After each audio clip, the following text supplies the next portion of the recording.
Good afternoon, and welcome to Until Justice Just Is, brought to you by YWCA Seattle, King, Snohomish. I'm Lou Rochelle Brim Atkins, your MC for today. I'm a longtime supporter of the YWCA and member of the People of Color Executive Council, or POCEC.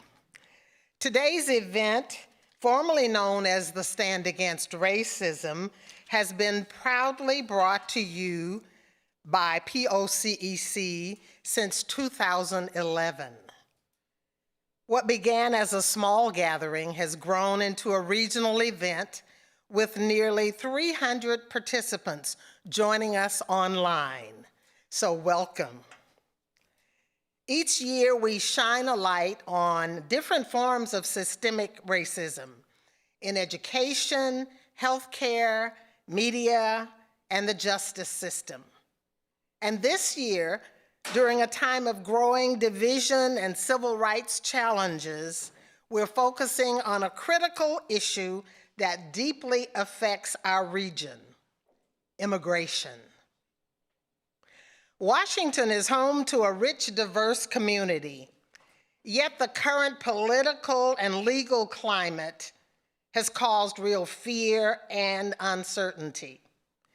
Today's conversation is meant to cut through that fear, to dispel harmful myths, share real facts, and offer concrete ways that you can take action. And most importantly, to celebrate the strength, beauty, and resilience of our immigrant communities. Let's begin today's event by grounding ourselves in a land acknowledgement. In honoring the original inhabitants of this land, we gratefully acknowledge the native peoples on whose sovereign ancestral homelands we gather, as well as the diverse and vibrant Native communities who make their home here today. We reside on the stolen lands of the Coast Salish peoples, whose ancestors have resided here since time immemorial. Many indigenous peoples thrive in this place, alive and strong. We pay our respects to the Coast Salish nations and ancestors of this place, and reaffirm our relationship with one another, and to remind ourselves that by being here today, we strive to remedy the injustice done to indigenous peoples through our beliefs and actions, in helping to steward and uphold historical and sacred spaces within and around Seattle and the Pacific Northwest. It's my honor to introduce our moderator for today's discussion, Caedmon Magboo Cahill. Caedmon is someone who approaches the world with deep curiosity, spending her time trying to understand people, how real and lasting change happens, the ongoing journey toward liberation, and her beloved dog. With abolition as her guiding light, Caedmon brings over 25 years of experience working on some of the most critical issues in our justice system. Her path has included roles as a public defender, a civil legal aid attorney, and a government policymaker, always with a focus on equity, dignity, and justice. Today, Caedmon serves as the director of the Policy Advocacy Department at the ACLU of Washington, where she leads a powerhouse team working to protect civil rights and civil liberties while advocating bold, community-driven solutions to the most urgent challenges we face. Please join me in welcoming Caedmon Magboo Cahill.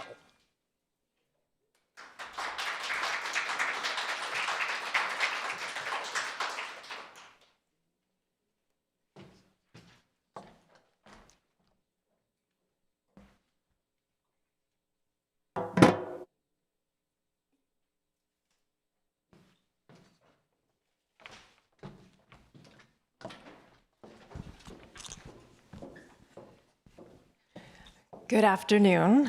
I'm Caedmon, and I am really grateful to be having this conversation today. I think it goes without saying that we're facing pretty alarming times when it comes to immigration. We're seeing our loved ones and our neighbors and our community members being removed, being deported. And in some instances, we literally do not have words to describe what we are seeing. We are seeing masked men come in unmarked cars, not identifying themselves, and abducting people, and kidnapping people, and disappearing people. And in some cases, they're being sent to a prison outside of this country for a sentence of life we don't even know, without any process. And in some instances, we don't even know where our community members have gone. We just know that they're not here anymore. And we are struggling to keep our families safe. We're struggling to keep our neighbors and community safe. The fear is palpable. I think that if any of us have immigrant family members or friends, we're doing the worst case scenario planning. We're making sure that they have a plan in case they are also removed or disappeared. And yet, just this week, a poll came out from, I think it was Economist YouGov, that said that 45% of Americans think that Trump is on the right course with his immigration policies, that this all makes sense, that this is all just. Almost half of the United States feels like this is acceptable. And part of me is like, how is that possible? But then the other part of me is not surprised at all, because we look at the history of immigration and we look at the history of this country, and we know that there is this consistent narrative of who belongs and who doesn't, who is dangerous, who is deserving, and who needs to leave. And we're manipulated to think that immigration policy is about public safety and that it's about national security. And I think we have a feeling that we've never seen these tactics before. But let me tell you that they are all from a toolbox, from tools that we have used over and over again, and none of these tools are new. I think we have this story in America that America has always been so welcoming, and we've always valued immigrants, and we have an idea of a Statue of Liberty that welcomed immigrants to our shore. But the reality is that we've only valued certain immigrants. And as we know, so much of who we valued is really tied up with race. So part of this conversation today, I'm going to go through 3 immigration policies that are in the Trump toolbox that I think are really part of the archetype or the architecture of the foundation of the policies that he's implementing today. And and these are really high-level overview, but it's just to ground us and to let us know that these tools are really part of American history. So the first one I want to talk about is the Chinese Exclusion Act of 1882. And this was the first federal law that restricted immigration explicitly based on race. At that time, Chinese individuals were integral to the workforce and building of what we would call the nation. And yet, as that workforce of Chinese labor grew, they became increasingly seen as an economic threat to white labor. They were cast as unfair labor competition. They were scapegoated for any economic challenge that this country faced. And this narrative formed, really demonizing Chinese individuals. And in response to that, the outrage perpetrated by white labor and white families, the government implemented the Chinese Exclusion Act, which blocked Chinese workers. It put a ban on Chinese workers, and then it denied those already living here from becoming citizens, and that really created our first class of undocumented immigrants. And then I'm going to talk about a campaign that was waged in 1954 that Trump has glowingly and enviously talked about both on his first campaign trail and also the campaign leading up to his current administration. And it's called Operation Wetback, which, as we all know, that is a really, really derogative, offensive, and racist term, but that was the official name of this campaign. And it was another case where immigration policy was created to address this perception of an economic threat and a backlash against immigrant labor. The fear that immigrant labor would displace white labor, even when Mexican individuals were invited here, and then their employers would exploit them. So Eisenhower, the president at the time, needed to do something to address this growing outrage. And the operation really was the beginning of modern deportation raids, as well as the militarization of the border. Massive numbers of individuals were violently deported and displaced, perhaps 1 million. And some of them were even US-Mexican citizens. It was a huge, huge humanitarian disaster, and many people died as they were left without water, without food, in communities that they had no relation to. And all along the way, what justified this brutal treatment was this fueling of anti-Mexican sentiment that this was necessary to protect the United States.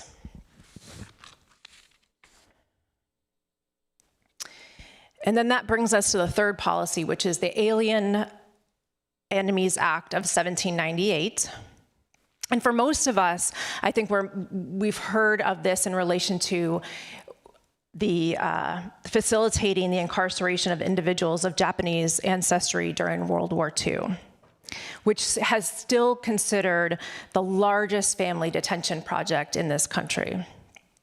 And the Alien Enemies Act states that whenever there is a declared war between the United States and any foreign nation or government, or any invasion or predatory incursion is perpetrated, all natives, citizens, denizens, or subject of the hostile nation or government shall be liable to be apprehended, restrained, secured, and removed as alien enemies. So as we saw in World War II, this act gives vast powers and vast authority to the president to remove people without any process, without any court hearing, without any evidence. And now that same act is being used today to facilitate the removal of individuals this administration thinks are part of a Venezuelan gang. And these individuals are being sent to a terrorism confinement center in El Salvador, a maximum security prison that evidence has shown has deplorable conditions. So I talked about these three tools, these immigration policies, but I'm going to leave us with the most damning tool, which is the public narrative based on lies, deception, moral panic, xenophobic fear-mongering, and racist tropes to justify these actions, to create tolerance, to create acceptance by other Americans, to make it palatable and to make it feel like this is what's needed to keep us safe. How is this done? It's done by we instill fear in communities, we talk about this taking of jobs, and make it the cause of economic hardship for white families. We miscast immigrants as violent criminals, we leverage racist ideologies, and we ramp up this language of invasion. All of these policies had significant support from the American public because this tool of public narrative is so strong, it's so compelling, and so successful. Which is why we need to have these conversations today, because that tool, the tool of public narrative, is the one tool we actually have control over.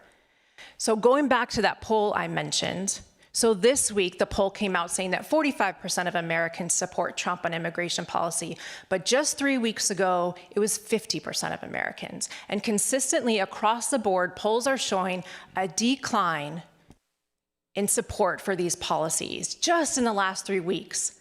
And the consensus is that the reason why Americans are starting to lose support for these policies is because of the story of Mr. Abrego Garcia, the Maryland father, who is suddenly arrested and taken to El Salvador, to this prison, to this maximum security prison, because, as the administration admits, due to a mistake and administrative error. His story has opened up the American consciousness of the real people that are harmed by these actions. We now have heard his wife. We know about his children. These stories are starting to humanize the people that are really being harmed by these policies. And so our work here today is to unpack the myths. And in thinking about this, I started thinking, I have a problem with this word myth because it makes it seem like it's a benign thing. It's deception, it's manipulation, they're lies. So we're going to unpack these lies, and we're going to hear from advocates and activists who are on the ground working with communities who are facing these policies, who are living in fear, to really learn about what is currently happening, how these policies are harming people on the day-to-day, and what we can do to rise up and to continue to work on changing this public narrative so these policies stop.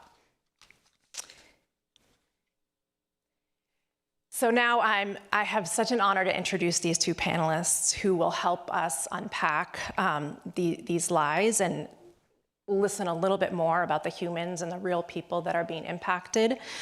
We have Jennyfer Mesa, who is the executive director of Latinos in Spokane, a Latino and immigrant-led nonprofit that's become a transformative force in Eastern Washington. Jennyfer's work sits at the intersection of racial justice, community development, and immigration policy. Through her leadership, she has increased cultural visibility, health equity, and livability for Latino and immigrant communities, shaping both local and state policies to reflect the needs and voices of those often left out of the conversation. And joining Jennyfer is Dannie Nemes, a dedicated survivor advocate with API Chaya, where she spent the past 8 years supporting survivors of domestic violence, sexual assault, and human trafficking, particularly within immigrant communities. With an MSW from the University of Washington, Dannie brings a trauma-informed, culturally responsive approach to her work and a deep commitment to justice and healing. Outside of her advocacy, she's a proud mom of 3, a passionate hula and Tahitian dancer, and shares her home with her husband of 23 years and 2 very loved mastiffs. These are visionary leaders and champions for community-led change. Please join me in welcoming Jennyfer Mesa and Dannie Nemes to the stage. Oh, they're already here. Sorry.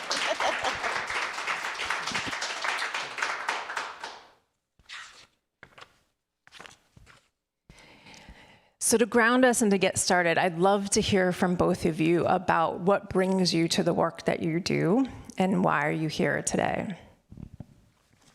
Yeah, thank you. Hi, everyone. It's an honor to be here.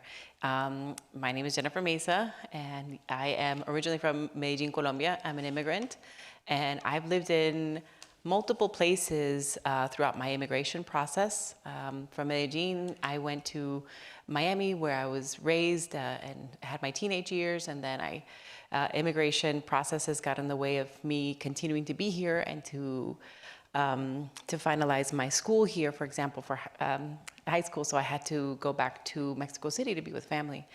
And in the wait to be able to return to the country, which I knew, which I loved, which I celebrated all the American holidays, I wasn't able to be connected to my family because of immigration processes. So this work is very deep and has impacted my life and my family in many ways. When I was able to return 12 years later to reconnect with my family here, I came to Washington, where I was able to get a degree in urban planning and also start a life again, the American life that I dreamed of. So I've been in this, as an immigrant, I've been able to live in Colombia, Mexico City, Miami, and now here in Washington. I'm a former survivor, so I just wanted to say thank you to the YWCA, because this work, it's so personal when we're not able to feel safe or call for help when you have these layers that are creating harm. So just wanted to say thank you to the YWCA. I have a deep love for this organization. Shout out to Melba in Spokane, who saved my life. So just wanted to say that.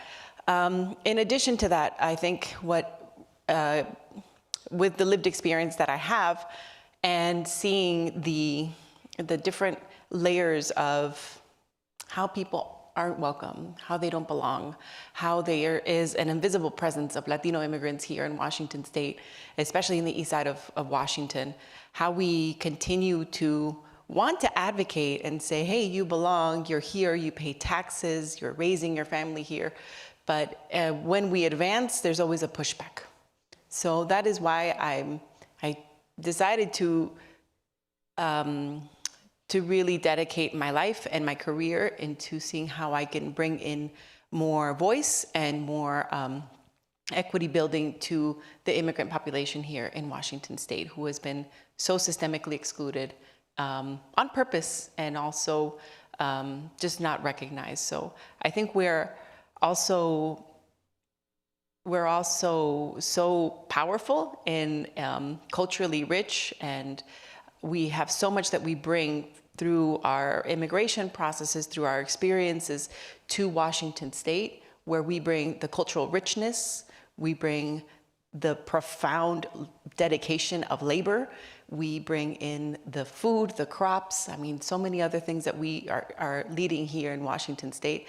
And I hope that my work can also bring in that sense of pride to our communities of who we are and what we do and what we bring to the table, that now we can continue having greater conversations of, I'm not gonna be in this invisible presence. I do belong here in Washington State, and I'm here to make a better Washington State. So yeah, thank you.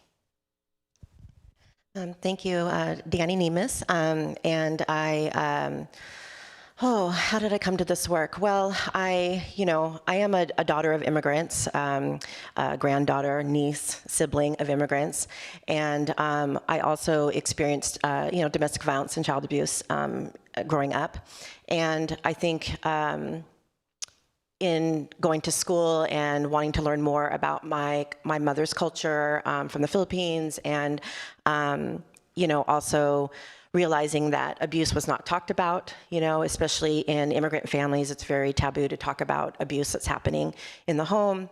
So in undergrad, I really found a way to kind of bridge my experience as a survivor and trying to unpack all the different issues that happen when we can't talk about real harm. And so I actually was on a research project my final year in undergrad and was introduced to API Chaya. Back then it was called the Women and Family Safety Center. And there I just, a light bulb went off, and I was like, had these resources been around when I was younger, maybe I would have had, my sister and I would have had a different experience. And so, after working at API Chaya, I started working with human trafficking survivors, and it really did dispel the myth of like, this doesn't happen here. This is their problem over there, wherever that is. There's a lot of othering going on of like, this couldn't possibly happen in Seattle. And it really opened my eyes to, what immigrants face here on a daily basis, the levels of harm, the vulnerability, and just not having access to resources. And so this work is really rewarding, and it's just made me want to continue, especially in light of, the current administration and the anti-immigrant sentiment. It just makes it so much harder for survivors to access help. There's a lot of fear mongering, as you had said, and it's really important for me to take my experience as a survivor, my experience as a daughter of immigrants, to, change what is currently happening and make resources more accessible. Yeah. Thank you both for sharing that.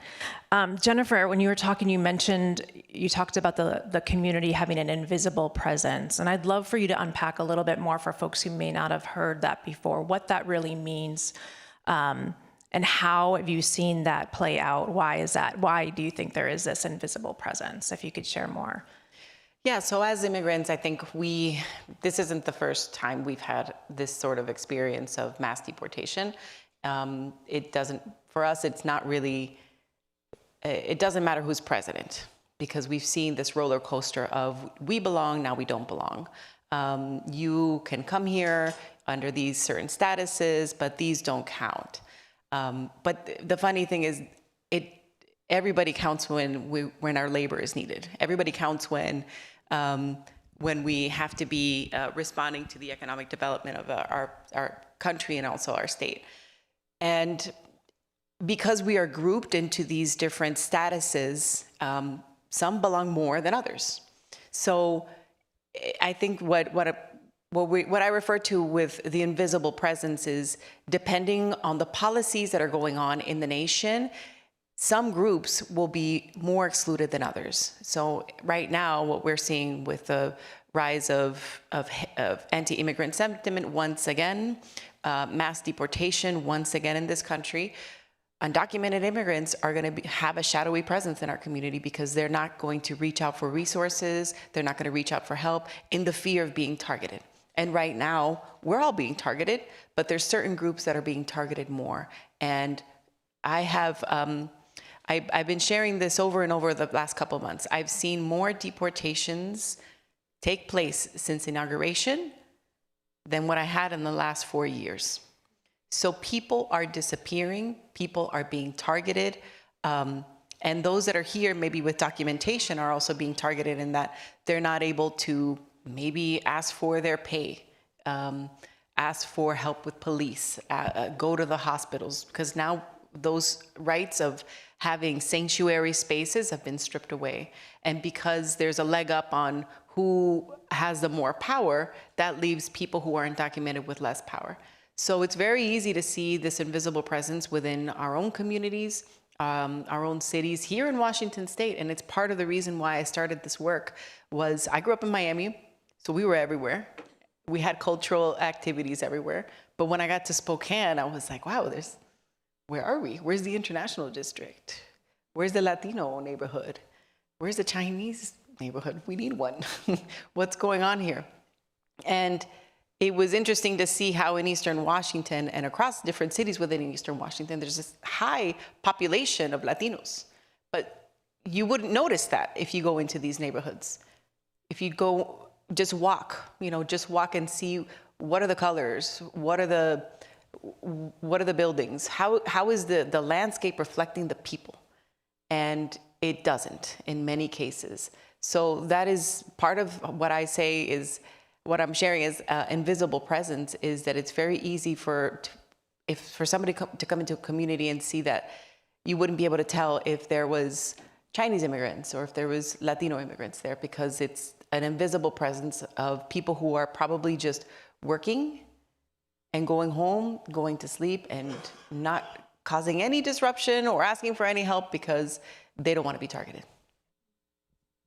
Thank you. And I would imagine that the folks who feel the most vulnerable are folks who may also be experiencing other sorts of oppressions. And I'm thinking, Dannie, about the work that you're doing at API Chaya. I think about to be an immigrant who is also a survivor of domestic violence in this moment, the impact of those things both happening at the same time. Can you talk a little bit about what you're seeing with the folks that you are working with?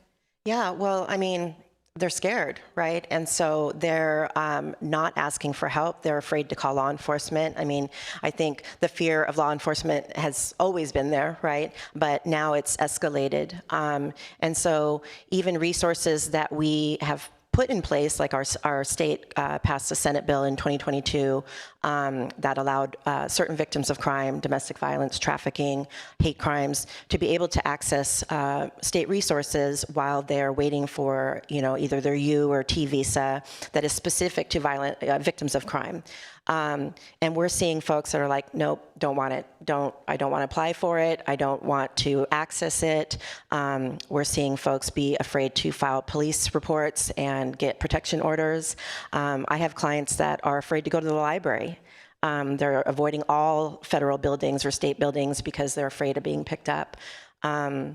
Just a couple months ago, I had this heartbreaking situation where the 13-year-old daughter of one of my clients had to go to immigration court by herself because it was too risky for her mother to be there with her. And so here's this 13-year-old child in this courtroom with just the attorney and me. It was all I could do to not cry during that. And then as soon as I left the courtroom, I cried because that weight that she had to experience being alone and not having her mother by her side was just terrible. So yeah, there's just a lot of fear. And even the resources that we've created to help survivors, they're just afraid to access them. And it's really made folks more vulnerable to be exploited, to be abused, and not have the resources or ability to get out of really dangerous situations. That's really heartbreaking. And I think that we like to talk about Washington as being a very welcoming state, as being a sanctuary state. And yet this still is happening. And so I'm wondering, Jennyfer, I know you do a lot of organizing work to try to actually have Washington live into that value of being a true welcoming and sanctuary state. And I'm curious to know, what are you seeing that you think Washington could improve upon to actually make sure that folks feel safer and that we are protecting the folks that are currently here and the folks that we want to welcome in the future? Yeah, well, there's been a lot of groundwork. And one thing I like to share to give people hope is we passed some of the most progressive laws and policies during the last Trump administration. So we can do that again and much more. I think right now we are at a point where we're analyzing, okay, we passed these progressive policies, one which was Keep Washington Working in 2019, 2020, where we were advocating for separating the powers between police, state agencies, and the federal agencies. So that was great groundwork that was led by many community organizers and organizations that put that forward. But unfortunately, we're still seeing a very strong presence of ICE and Border Patrol within our communities. And because this administration is moving so fast towards mass deportation, we're now seeing other branches of government that had not been involved in immigration enforcement. We now have TFA, DEA, IRS that's coming after immigrant-owned businesses and targeting businesses. We have U.S. Marshals that are now playing as vigilantes to keep track of workers, to keep track of these spaces where immigrants are. And I think that this is something that we did not plan for. So now there's this opportunity to go back to create more teeth, to create more accountability to keep Washington working.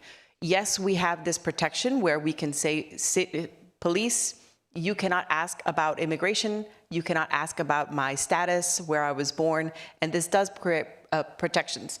But we're seeing right now is that there is a lot of funding coming in from right-wing conservative parties who are investing into lawyers and other programs to support local police agencies like Adams County, who violated the Keep Washington Working over 200 times.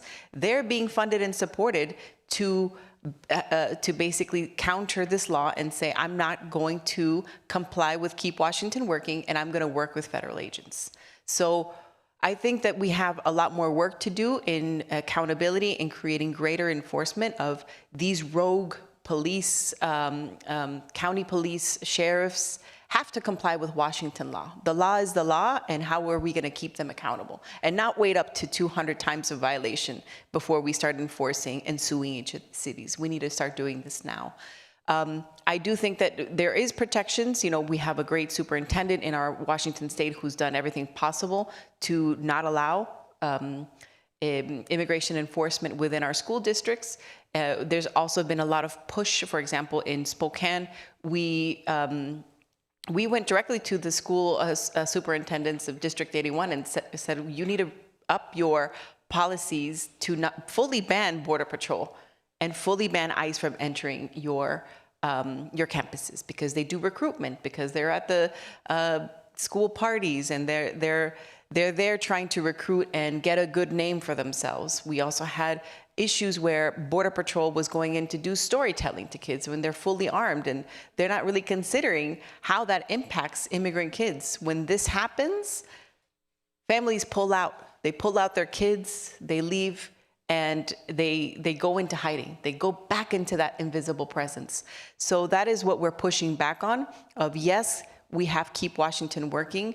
We are a relatively more progressive state, but we need that implementation and that enforcement and accountability now. Yeah, and I think, unfortunately, like it sounds easy to continue to grow policies that protect immigrants here, but even in Washington, there are these lies, there are these assumptions that make it harder to make us even move forward with really protective policies. And Dannie, I'm wondering if there are persistent lies or myths that you want to unpack, that you are seeing, that you are having to kind of address in the work that you're doing. I think, I think one of the myths that I hear often is that, immigrants are just here to take jobs, and that they just want to drain the resources of, food stamps and these kinds of things. And, I will say that I said this before, it's really expensive to be poor, and it's really difficult for immigrants to access our state resources. Even with that Senate bill that I talked about earlier, it's been in existence for 3 years now, and we still have issues when we go to DSHS with clients. We still have to re-explain that they are eligible, and even after that, they still are being pressed to provide documents, and so it's not easy to get state assistance at all, and it's also really difficult to find work. A lot of our clients who are waiting for their visas because they're victims of crime have to wait several months, if not longer, to get a work permit. They have to wait several years for these visas. Some of them take in excess of 10 years. And during that time, they're not allowed to leave the US. They can't go back home, but they can't stay here and work. And so it creates more victimization towards them. They're more vulnerable. And so I don't know, there's this myth that it's just, that they're just draining our resources, that they're doing all these things, but it's really, really difficult for these, like you said, the invisible workers to just exist, right, and take care of their families.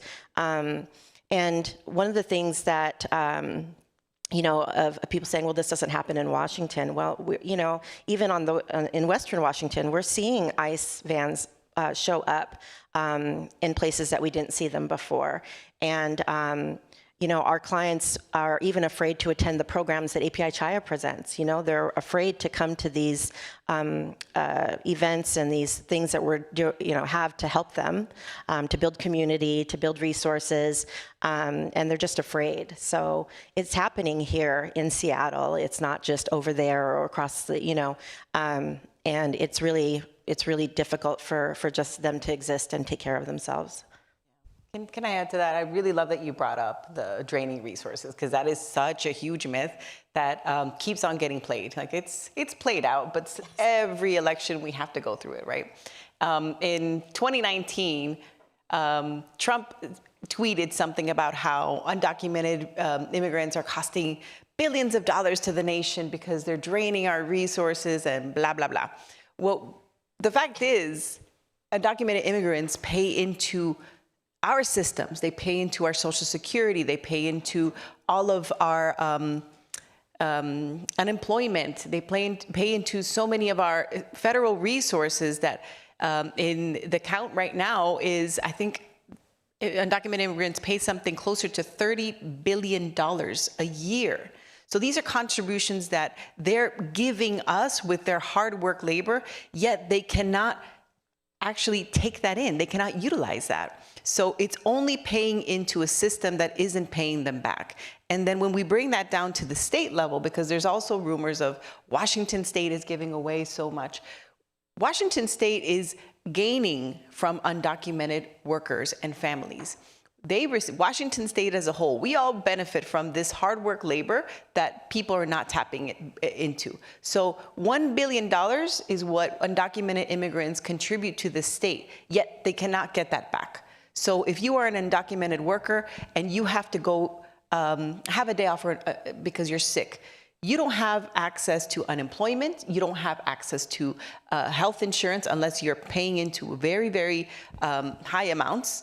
You don't get those resources that you're paying into. Yet we're all benefiting from that invisible labor. And the myth there is always used of they're draining, they're taking. And in fact, no, it's us that are draining and taking from these workers who are giving so much and get nothing back. Thank you for saying that, because I think that is not, and in addition to labor taxes, there's property taxes, there's sales taxes, there's excise taxes. There's so many taxes that folks are paying into and that in the end receive no benefits.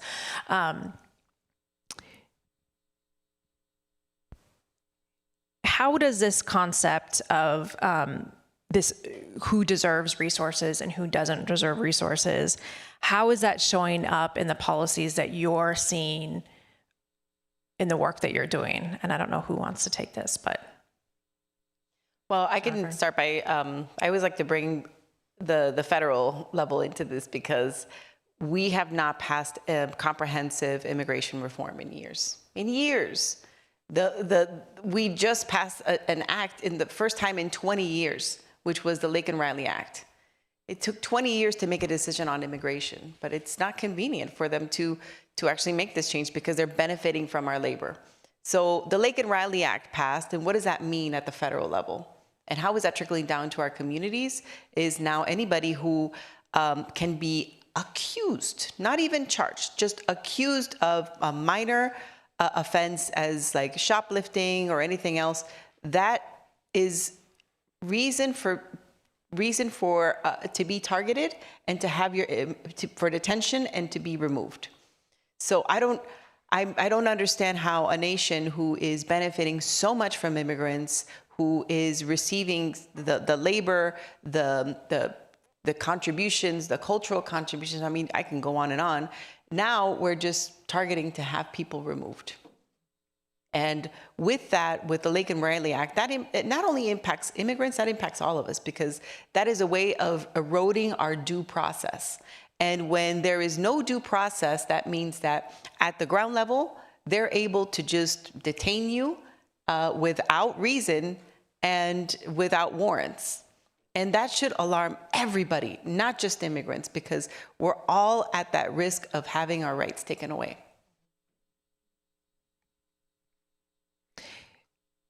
Dannie, I'm wondering if you can talk about how that fear has really evolved recently, and if you've seen a change in the folks that you're working with. I mean, yes. Like I said, they are extremely fearful. They're afraid to go anywhere. They're afraid to just, even let their children go to school. I work with whole families at times, and the children are very terrified, and they are experiencing their friends being deported. Right now we're trying to have be able to address the entire family. I mean, we always have done that work, but we're really trying to be more intentional about that now. Having hard conversations with the kids about what is coming up for you, what fears do you have?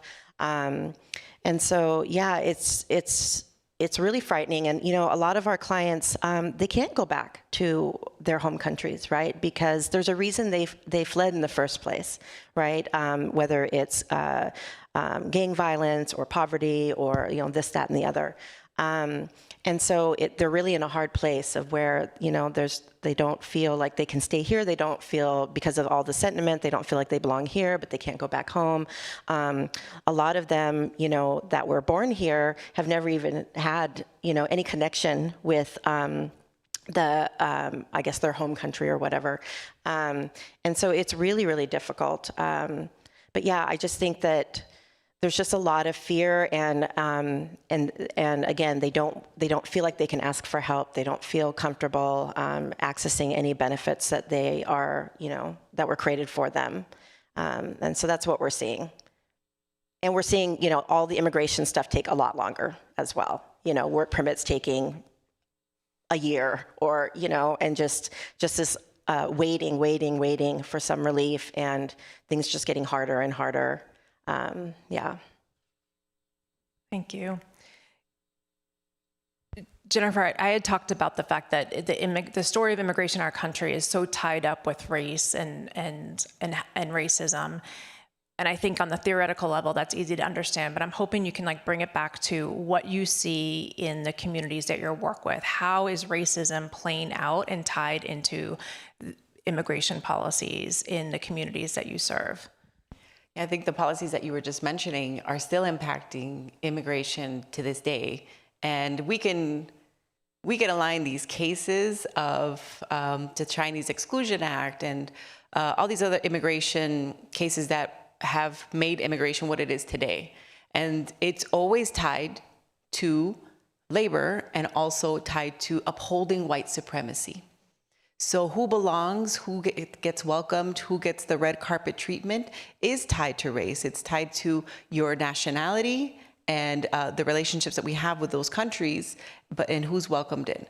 So there's a reason why we see that kids were separated from their families from certain groups, but others weren't. Others are welcomed in. And I want that to sit with people, because why is it that we can allow that pain, that trauma, to brown kids versus European kids? And I love all kids, so I don't want it to come off of saying, oh, it's one side or the other. It's not. But why is it that we allow that to happen to our children? And all of that is tied to immigration policy and history. And that history, again, it's tying white supremacy values and labor. I really want to hone down on labor, because labor has determined when, how, and who can stay as well. But also immigration labor is tied to who's benefiting.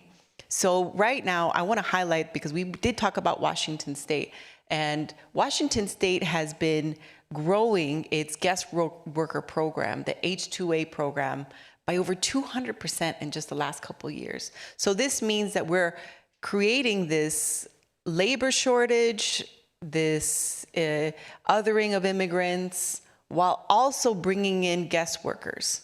So I bring that because this is all tied to race. How our people are able to be in getting your immigration status is nearly impossible. It took me over 30 plus years to become a citizen, and my mom became a citizen in the 90s. It was just, there is no line. It's so difficult to become a resident and a citizen of this country. But while you're in that process, you are more prone to be undocumented. Part of my life is being undocumented, not being able to have a work permit to work. And that is a story of many immigrants. But it's usually the story of many people of color that are immigrants. And we're still here. We're still making it work. We're getting up to work every day, regardless of our status, to work, right? And that is tied to labor, because this country has been so used to that invisible labor taking place. But what happens when it's not beneficial to companies and corporations and landowners? It's not convenient for them, and I'll talk about growers in Washington State, food processors in Washington State. What happens when they have a worker that has a sick child and needs to stay home? or take them to the doctor or pick them up early. It's not convenient for them. It's also not convenient for racist communities when they see these guest workers come in, and workers are not just robots. We're people. We now have families because we want our family to be together. We have children, and they see that those communities start gaining population. It creates these fears of they're coming for me, they're taking my job, they're doing all of this, right? And that is tying all of this and these myths to racism in our communities. So again, what happens when these workers are now becoming families and becoming communities? We start pushing back. And corporations start pushing back because they don't want to have to pay all the additional taxes that it takes to support a family, time off, unemployment, benefits. So it's much easier for some of these corporations to bring in these guest workers because it's a controlled labor force who they have complete control of, even sometimes obtaining their passports, their documents. And when they start saying, hey, I'd like to get some benefits or maybe make minimum wage or have a housing that is substandard, then they can easily deport them and remove the problem. So this is something that is happening across our country, where we're seeing this growing numbers of H-2A guest workers. And today it'll be farm workers, right? Because farm workers, our local farm workers, are getting pushed out. But what happens with roofers? What happens when it turns into other jobs? Immigrants are not taking American jobs. They're creating jobs. The people who are taking our jobs are those corporations who are benefiting, are those people who are doing insider trading right now because we see that the stock market is going all sorts of volatile ways. People are benefiting from that. So that is completely tied to race and immigration history and what we're seeing today. And what we're seeing today is not new. This is, like you said, this is an old playbook that they're using to say who belongs, who can stay, and who is worthy. But this is a union state, and we have rights. And if our economy is tied to our labor and to our work and what we're doing and what we're contributing, we should be receiving more benefits and more support, especially for those families. But I just want to say one thing about labor is the majority of the people who have been detained and deported since Trump was inaugurated, they're all workers. Washington State has how many less workers right now? Roofers, people who are working in the fields. This is going to impact and trickle down to all of us. And they're targeting people like activists and immigrants and labor organizers. I want to give a shout out to Lelo Juarez, who's right now in detention in Tacoma for organizing farm workers, for working and organizing farm workers. He was targeted. So this is being silenced and this is trickling down. Sorry it took so long, but I get passionate about that. No, I appreciate it. Dannie, did you want to jump in and say something? I can't think of anything right now except, the idea that, what you were saying about, workers being brought in, right? Even the workers that are being brought in, as you mentioned, they're promised certain things in their home country, right? And they're promised, good wages, long work weeks, that their housing is going to be taken care of, that they'll have health insurance, all these different things. And then when they get here, and I think this dispels the myth of people who come here legally versus the right way, right? Because we hear that a lot. That's a big thing. I'm okay with the ones that come here the right way. Well, let's talk about those that come here the right way. Again, they're being lied to, and working for large corporations that are able to kind of distance themselves from what's happening on the ground, right? The CEOs are like, well, I didn't know what was happening down there. But we're seeing folks, there goes my earring. We're seeing folks that come here through legal channels with work visas, and then when they get here, all the things that they were promised don't exist, right? So now, instead of 40 hours a week, they're working 20 hours a week. Instead of $25 an hour, it's $10 an hour. Oh, and by the way, we don't have housing for you. And if you get hurt, well, and it's turned into indentured servitude, right? Because we paid all this money for you to come here to work, and now you have to pay for housing. So it makes it so that they're stuck here, right? They don't have enough money to go back home. They don't have enough money to stay here. They definitely don't have money to send back to their families. And so this, and their documents are being held. There's also the promise of that immigration, immigration is going to be filed on their behalf, permanent immigration, this kind of thing. None of that happens. And so we see a lot of that, and predominantly it's targeted towards men, that are brought here for construction, working in the fields. I think one of the things I would say is just, talking about dispelling myths, trafficking does happen here, and it does happen predominantly to men. Right, and I think when we think about trafficking, we think sex trafficking, and we think women and children. But a majority of our clients who are being trafficked are men in these, invisible workforces, and they have very little. It's really difficult to prove all these things. It takes a really long time for them to apply for visas, and again, they're stuck here without work permits for a really long time. They also have to cooperate with law enforcement. Which adds a whole nother level of traumatization sometimes, and so yeah, that's what I would say about that. That it's really damaging. Yeah, thank you for mentioning that, because I think there is that program that brings in these guest workers, but then we also have these street H-2A programs where we have construction companies that are bringing in people from states that are probably more targeted, like Florida and Georgia. We've seen people that they're bringing them in from these states and making them work in construction or different fields without any equipment, training, and they put immigrants into tiny apartments where they're all have to live with other people.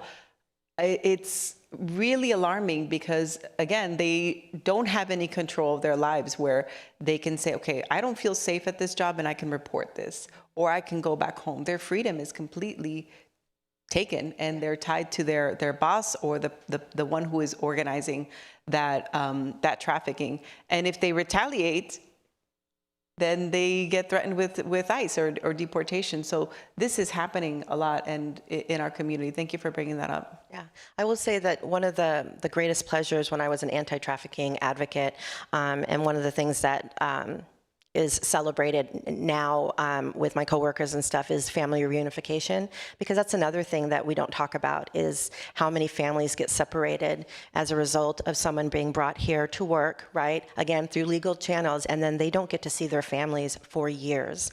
At these family reunifications, we're seeing families that haven't seen their children since they were infants, right? And now they're grown adults. It takes that long. It takes that long for the process. They left when their children were infants, and now their children are coming here as grown adults, and they're strangers, right? And our agency, I feel like does a good job of trying to, set them up for success of like, who is this person that I'm related to, that I've loved and longed for so long, and now we're strangers. We try to do our best to prepare them and give them all the love and support that they need to now function as a family unit. But it's incredibly painful and incredibly difficult. And that's just not something that people understand or realize is happening. Yeah, I just wanted to add too about how difficult it is to come here, and that myth of there's certain groups that come here the legal way. I support legal migration, but everyone who came in here seeking asylum in the past few years did everything right. They reported to the border. They applied for asylum. They're going through all these processes. And let me tell you all something. It costs about $8,000 to $10,000 to get representation from an immigration attorney for an asylum case. So if you arrived here with nothing, guess what? You have to come up with some way to live, pay rent, work without a work permit, and also pay for your immigration processes. Because if you're able to get an attorney, you're 80% more likely to win your case. But if you don't have an attorney, you have to go through all these complex immigration forms to apply for asylum. Regardless, you come in, you do it the right way. You came here and you obtained status legally. And what are we seeing now? That all of that has been stripped away. And they're undocumented now, and they're targeted now. Just last week, our clients started receiving a notice that said, you have 7 days to remain in the US. And if you don't leave, then we can come after you. This is a scary thing to receive for people who fled violence, who walked how many countries to get here for the promise of the US. And then they're here for only 1 to 2 years doing everything the right way, and then we want to send them back. And we don't only want to send them back, we want to incarcerate them because there's money being made in the prisons. We don't know how long they're going to be detained for, or if they're going to send out to one of our new prison colonies, which could be in Cuba or it can be in El Salvador. This is not normal, and these are dangerous times. And I hope that this sparks a bit of curiosity, but also interest for us to think it doesn't matter your status right now. Your immigration status could be stripped away at any moment, and you could be just as undocumented and at risk as everyone else. Yeah, I think I've heard Trump threaten, and it's probably going to happen, to remove TPS, temporary protected status, from folks. And I think there's 4 million people, around maybe more, of folks with temporary protected status in the United States who will suddenly, all of a sudden, who are here legally, have status, will suddenly then become, quote unquote, illegal because of a stroke of a pen. And then where does that leave us? And there's no way that we have a machine, or I'm hoping and praying we don't have a machine to be able to deport 4 million people that quickly. But you have all these people who are now here without status, who are less safe, more vulnerable. It doesn't make any policy sense. It's heartbreaking. I mean, we have clients that have gone through the entire process, have waited years and years to get their work permits, their visas, all these things. They haven't been able to travel back home to see their families, their ailing parents, they're growing older and older every year and getting sick, and all the things that happen. And then they're finally able, they finally have all the documents and everything, and now they're afraid to go home because they're afraid that they won't be able to come back in, Yeah, it's really frightening. Yeah, can I just, sorry, one more thing. Please. The other myth, that we're all criminals, right? And this is why they gotta round us up and take us out of here, because we're all criminals. None of the cases that I've seen in the past couple months have involved criminals. One of maybe 60 deportations that I know of had an accusation, just an accusation, but no charges. And they're in the Tacoma Detention Center right now. So that means that our due process just is non-existent. And these agents and agencies are operating without rule of law. And that is really alarming. But the criminalization of what happens with somebody that's done everything right, gone through the immigration process 15, 20 years, that gets stripped away, and now they are a criminal. These aren't criminals. We aren't criminals. And the data reflects it. And I also want to be clear that when we talk about the Northwest Detention Center, we call it a detention center, but it really is a prison. It looks like a prison, it feels like a prison, and in fact, there's been numerous hunger strikes of folks inside protesting the really, really terrible conditions inside of that center. And it is a private prison that the state has no control over, the state has no oversight over, the state can barely even go inside to make sure people's needs are being met. And so we call these things detention centers, but that's really not being accurate about what there are. We're sending folks to prison.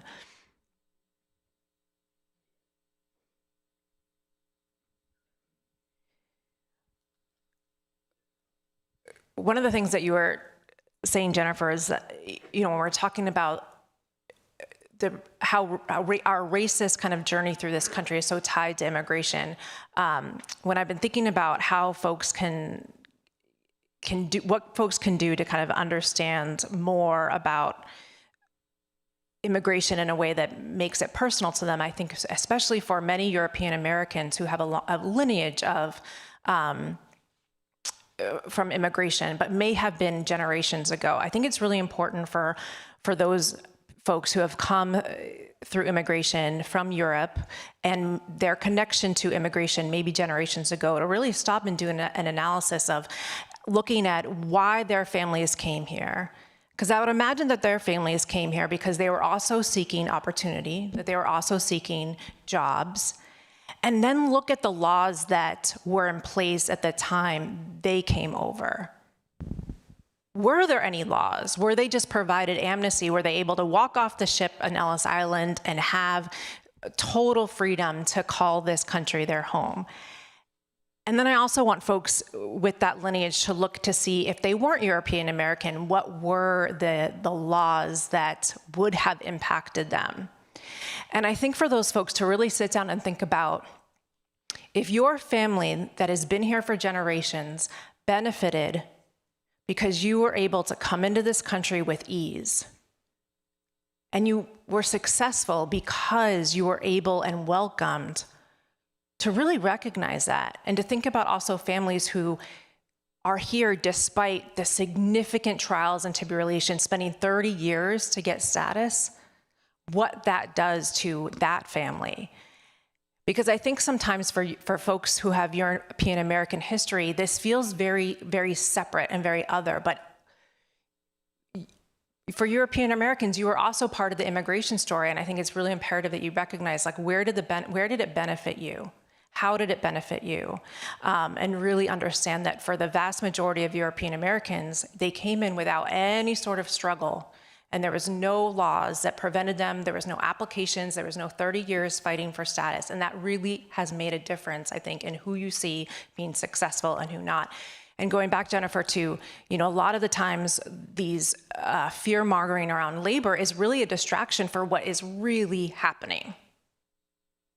Like, we all are distracted right now. We are all distracted about these stories of immigration, and we're trying to figure out what the right thing to do is. And meanwhile, they're lighting everything on fire. And that's a constant story too, the scapegoating, the using this as a distraction to take our eyes off of seeing what they're really doing, I think is a really important point that you made. So shifting to, like, what are the things that people can do in this moment? How do we, as a community, work to help keep people safe? Jennyfer, I'm going to start with you because I know that you're organizing on this right now. You're talking to lawmakers, you're talking to policymakers to really figure out, like, what are the steps that our state can do.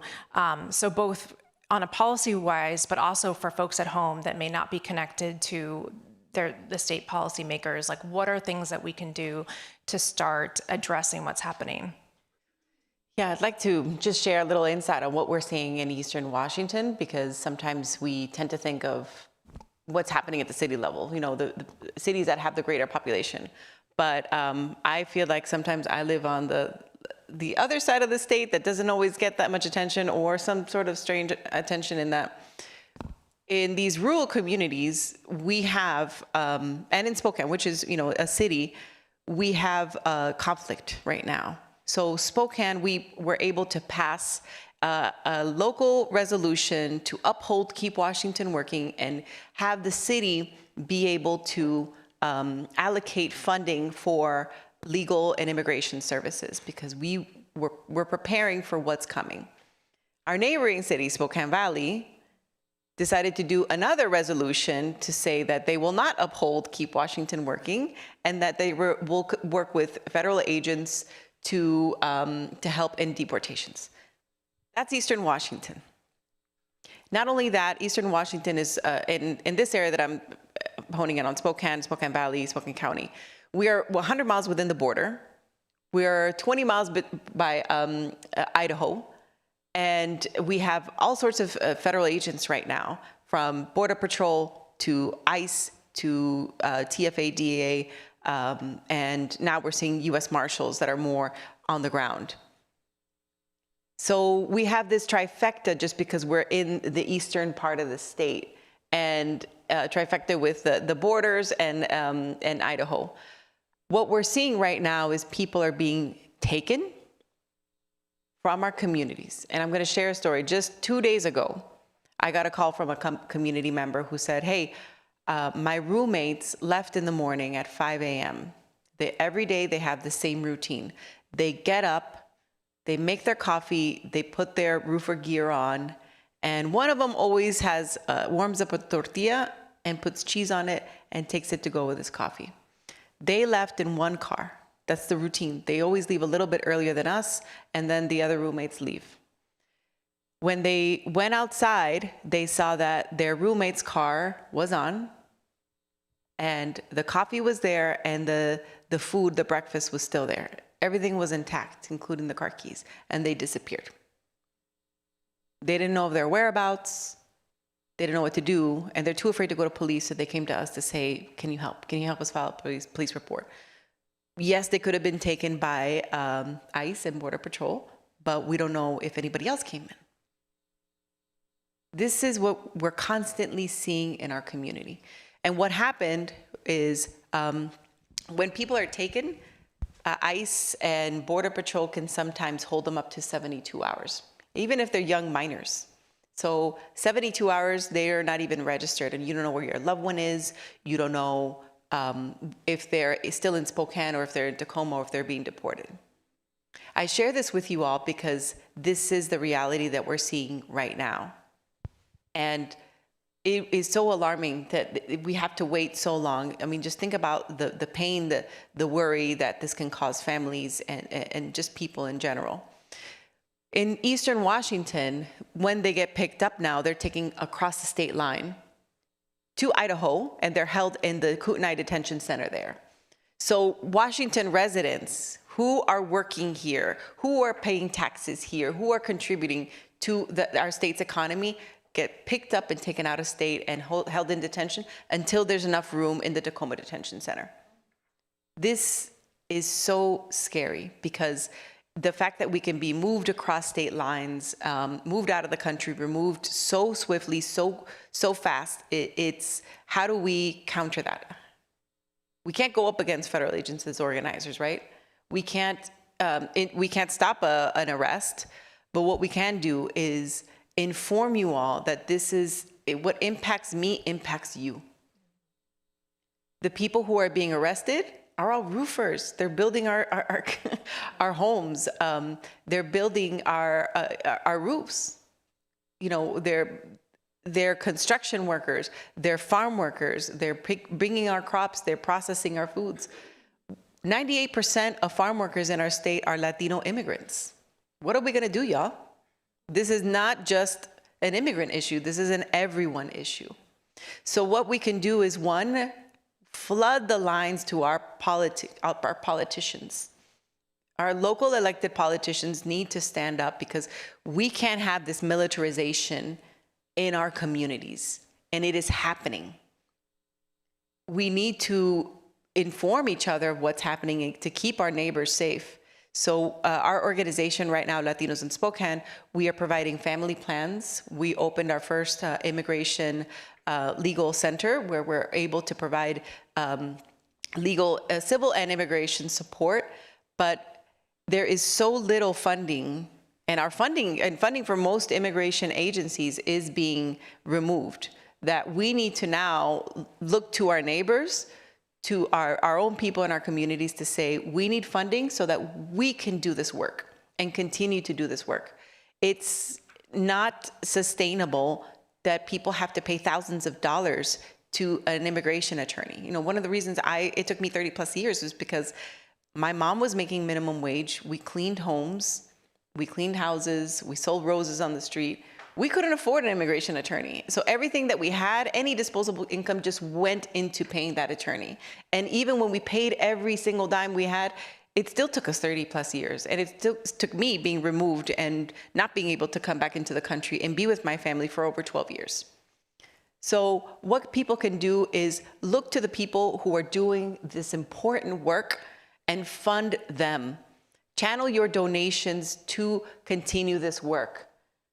And I ask everybody that we need to stand up and be brave, you know, because I'm lucky that I get to work in this. I work and serve for the most bravest people in our country.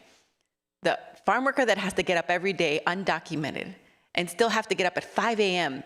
to work the crops, knowing that there could be ICE behind him, that he could be targeted and not come home. He and her, because there are a lot of women who are doing this farm work, and they're doing this work every single day. Those are the people that are you're benefiting from and you need to support. So turn to the people who are doing this important work. Thank you. Danny, what would you like to share about what folks need to do? Yes, I mean, I agree with everything you just said. I think that, you know, one of the most important things that I would encourage people to do is talk to these invisible workers. You know, come to these communities and talk to people, get to know them, right? Instead of just listening to what's on the news and what the popular narrative is, get to know these people, understand what their stories are, and then talk about that with your people, with your families, right? So that we can understand what's real and what's being put out there. Again, donate. Like Jennyfer had said, it is so expensive to get an attorney. And places like Northwest Justice Project or Northwest Immigrants' Rights Project, you know, they have pro bono attorneys there that can help immigrants and immigrant survivors. But there's, you know, they're overworked, you know, and there's not enough of them, and we really need donations to agencies like those and like API Chaya. Like you said, some of our funding is tied federally, right, and through the state, and when that funding gets frozen or whatever, and is targeted because we're helping immigrants, you know, what do we do? And, you know, I echo that the people that I serve, they are incredibly brave, incredibly resilient, and they're going through unimaginable harm and fear, but yet they show up to work every day. You know, they take care of their families, they put money into our economy, and like you said, get very little to nothing back. They pay taxes. You know, it's the call to action is to, you know, get to know these people, call your local representatives, donate, volunteer, you know, all the different things. And then the other thing I would say, and this goes to like larger organizations, is, you know, don't preemptively stop doing what you've already been doing, right? One of the scares that we've seen specifically with like our LGBTQ communities is we've seen organizations that have always supported LGBTQ people, all of a sudden now we're removing our pronouns from our emails and we're, you know, changing the names of this and that so that we don't get our funding cut. Well, I encourage you to be brave and to double down, right? And to help these people, you know, to be the place where they can come and not to change your policies before you're forced to, right? Because there's a fear of being forced to or whatever. You know, as a mother of a trans son, it just kills me that things have become more unsafe for him. You know, seeing agencies that we would normally go to for help, or even hospitals, say, oh, we can't provide this care anymore, or, you know, you can't get your medication anymore. It's so aggravating. So yeah, just double down, do the work that you are already doing, help those that are doing the work on the ground, and go talk to your community members, get to know them and know that they are real people just like you, that are just trying to, you know, live their lives.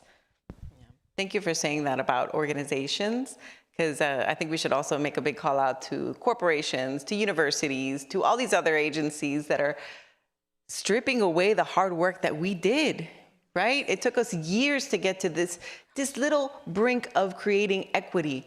And in just a matter of weeks and months, they're stripping that away. And I mean, yes, thank you for doing that, because we can tell your performance, right? And we don't want to go there. We don't want to support that with our money. We don't want to be there.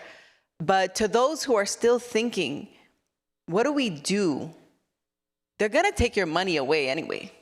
They're going to come after you anyway, right? So you might as well fight back, because if it's not in your federal funding, it's going to be in your rights and in your due process. So you might as well fight back.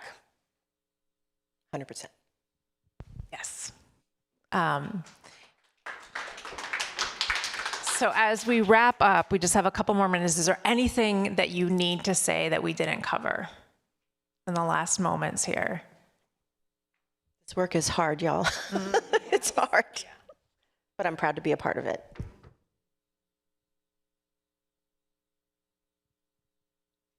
Yeah, I think that throughout our history, we've been challenged in many ways, especially communities of color, the LGBTQ+ community. This is not this isn't new. But there is a shift in how fast all of this is happening. And how long can we sustain this, this trauma, this daily stress, this risk to families, to children? I think we can't wait for the elected officials to do everything. There's nobody that's gonna come in to save us. And it has to come from ourselves, that we need to step up individually to support people, and especially to support the people who are on the ground, because if they burn out, who's gonna help them? We really need to pay attention to those who are doing the work and also not wait around for somebody else to come to save us. Please write, protest, go out, fund, defund, but get active and be as brave as those undocumented workers that have to do this on a daily basis. Use your privilege. Use your privilege. I can't stress that enough. You know, if you have the privilege to have a voice and you don't have to fear, you know, I'm a US citizen, I can use my voice on social media out there protesting and stuff, and I don't have to fear about, well, except for my son maybe, sorry, I don't want to start crying, but you know, use your privilege to help those, to help others. It's so important. Well, I want to thank you both for being so brave and so clear in this moment and sharing these stories and sharing your wisdom. I think this is the work that needs to be done. We need to humanize the folks that are experiencing these horrific attacks and spread their stories and wake people up, get people out. So thank you so much for this. Thank you. Thank you.